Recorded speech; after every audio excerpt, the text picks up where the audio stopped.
I've updated my custom POE loot filter with anticipation for the 3.22 release. Now, of course, I cannot fully update it until I know all of the new uniques and see filter blade data for the new League economy. This current update is called 3.0A for alpha and will be updated shortly after launch. If you want to try it out, the links are posted below. 3.0 keeps the color trend with item flags ranging from white to green to blue to yellow, which essentially every player will want to pick up. Most players will also want to pick up the black flag items. I've added a 6th flag color, which is black with a white text for items a lot of people will want to ignore, but some would want to check, including non-corrupted rare basic jewels. I'm discontinuing the uber strict version of my filter, which I find too strict for most people. Running post-endgame, a lot of people can now just ignore the black flags. Disclaimer as always, I'm not trying to be racist, making the whites the best and the blacks the worst. Quest items will keep the familiar green on black with the pentagon. The 2.0 versions from last league were updated regularly for changes to div card, unique items, and influenced items economy.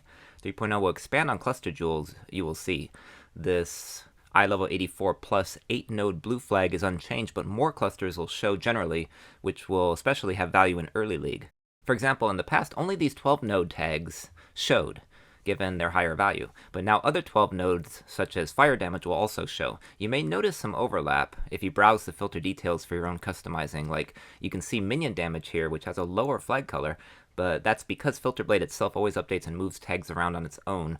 Minion damage at eye level 84 will still show as a green flag, because the prior tier 1 flag takes priority. Uniques and maps are updated in 2.0 to have the same flag but different font color to quickly recognize them. Currency, div cards, and influenced rare flags are on the left. Tier 16 maps are red, Tier 15 maps are pink, and the other reds have a black flag. Yellow and white maps will now show with the lowest 6th tier flag, which is also smaller and easy to ignore for most players unless you're leveling. Once again, as a reminder, a loot filter recognizes the base only. I cannot set it up to show Mage Bloods only and not, i.e. Siege Breakers, because they're both unique heavy belts. I actually do find it funny though when people in the comments always say, "My heart stopped because I thought I got a Mage Blood." Influenced rares keep the same color scheme as before, but will now show more than before with the new economy on its way. Remember, this filter blocks most rares that aren't special, like runic items, corrupted, fractured, or influenced. Only sacrificial garbs and Stygian vices otherwise show, since this is for a trade league. You don't want to use this in solo self-found.